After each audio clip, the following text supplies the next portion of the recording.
Shalom, Shalom! povo lindo que vai morar no céu. Bom dia, que Deus abençoe o nosso dia, que seja um dia abençoado, guardado pelo nosso Senhor e Salvador Jesus Cristo. Estamos aqui para gravar mais um devocional, a meditação diária na Palavra de Deus, trazendo sempre esse maná, esse pão fresquinho do céu, todos os dias com primícia. Estamos meditando em Lamentações, capítulo de número 4, o lamento do povo no cativeiro. Esse que nós vamos ver a choradeira aqui, o lamento desse povo. Em nome do Senhor Jesus, vamos lá, mais um devocional para a honra e glória de Deus. Amém. Logo no início do capítulo 4, nós vamos ver aqui o sofrimento no cerco. Amém? Louvado e engrandecido seja o nome do nosso Senhor, aquele que é único e digno de toda a honra, de toda a glória e de todo louvor.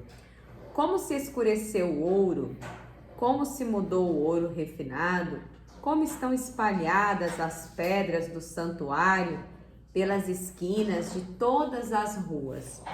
Aqui o templo havia sido destruído e esse versículo 1 ele retrata bem a situação desoladora que se encontrava o templo com a queda de Jerusalém.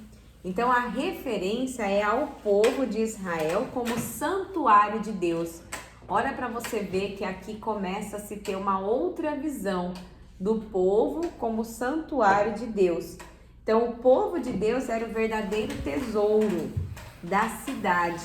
Então Deus habita entre seu povo e não em edificações suntuosas, grandiosas. Isso é algo para a gente pensar que é um assunto muito atual. Versículo 2. Os nobres, filhos de Sião, comparáveis a puro ouro, como são agora reputados por objetos de barro, obra das mãos do oleiro. Até os chacais dão o peito, dão de mamar a seus filhos. Mas a filha do meu povo tornou-se cruel, como os avestruzes no deserto. A língua da criança que mama fica pegada pela sede ao céu da boca. Os meninos pedem pão e ninguém há que lhe dê. Os que se alimentavam de comidas finas desfalecem nas ruas. Os que se criaram entre escarlata se apegam aos monturos. Porque maior é a maldade da filha do meu povo do que o pecado de Sodoma, que foi subvertida como num momento sem o emprego de mãos nenhumas. Os seus príncipes eram mais alvos do que a neve, mais brancos do que o leite, eram mais ruivos do que de corpo do que os corais que tinham a formosura de safira. Vamos abrir um parênteses aqui para falar dos nazireus, do Israel antigo, que possuíam convicções religiosas rígidas. Faziam votos de se absterem do vinho e de bebidas fortes, do contato com coisas impuras como cadáveres, ou mesmo de uso de navalha. Não cortavam os cabelos. Esse versículo pode ser associado a qualquer tipo de aristocracia e demonstra como nenhum grupo da sociedade foi poupado. Então, olha para você ver, Ali, agora, mesmo aqueles que comiam comidas finas, seja quem fosse, estava debaixo, da mesma situação. Agora, o juízo veio, não tem mais, porque você tem status, nessa hora, meu amigo, o dinheiro, o poder, e a gente sabe que existem coisas que o dinheiro não compra, existem coisas que é independente da sua classe social. E dando continuidade, versículo 8 diz assim: mas agora escureceu-se-lhes o aspecto mais do que a fuligem, não são conhecidos nas ruas. A sua pele se lhes pegou os ossos, secou-se como uma madeira. Mais felizes foram as vítimas da espada do que as vítimas da fome. Olha que doloroso, Porque estas se definham atingidas mortalmente pela falta do produto dos campos. As mãos das mulheres, outrora compassivas, cozeram seus próprios filhos. Misericórdia. Estes lhes serviram de alimento na destruição da filha do meu povo. Deu o Senhor cumprimento à sua indignação, derramou o ardor da sua ira, acendeu fogo em Sião, que consumiu seus fundamentos. Não creram os reis da terra, nem todos os moradores do mundo, que entrasse o adversário inimigo pelas portas de Jerusalém.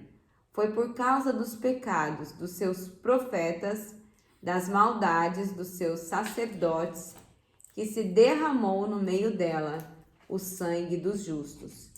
Eram como cegos nas ruas, andavam contaminados de sangue, de tal sorte que ninguém lhes pode tocar nas roupas.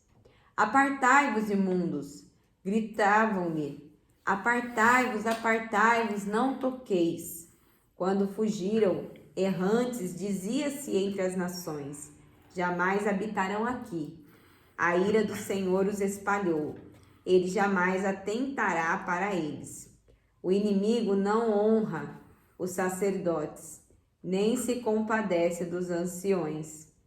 Os nossos olhos ainda desfalecem, esperando vosso socorro. Temos olhado das vigias para um povo que não pode livrar. Espreitavam os nossos passos, de maneira que não podiam andar pelas ruas nossas. Aproximava-se o nosso fim. Os nossos dias se cumpriram. Era chegado o nosso fim. Os nossos perseguidores foram mais ligeiros do que as aves dos céus.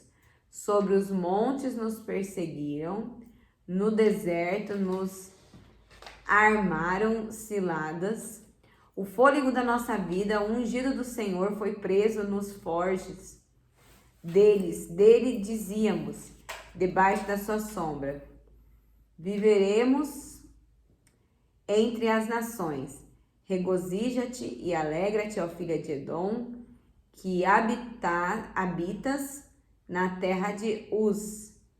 O cálice se passará também a ti.